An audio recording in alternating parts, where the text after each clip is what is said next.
দুটো রং ছড়াচ্ছেন, এই রং কিন্তু ছুটবে। আজকে 100 দিনের কাজের টাকা বন্ধ করে মানুষের কাছে তিনি যে জায়গাটা তৈরি করেছেন আজকে কেন্দ্র সরকার।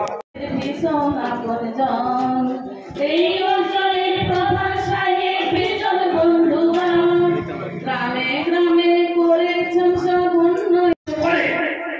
তাদের দৃষ্টান্তমূলক সাজা হোক, শাস্তি হোক এবং অতি সত্তর হোক, ত্বরান্বিত হোক। এর দাবিতে মমতা বন্দ্যোপাধ্যায় পায়ের পাবিলানের কলকাতায় লক্ষ লক্ষ বাংলার মানুষের কাছে এবং প্রতিটি বার্তা দিলেন সারা বাংলায় সমস্ত ব্লকে ব্লকে তৃণমূল কংগ্রেস গতকাল থেকে আগামীকাল পর্যন্ত অর্থাৎ 3 দিন বিভিন্ন রাজনৈতিক কর্মসূচিতে মিলিত হবে।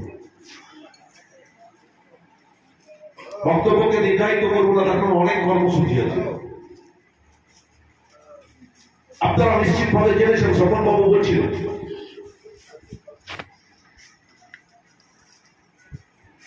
জেলা অর্থাৎ ভারতীয় জনতা পার্টির নেতা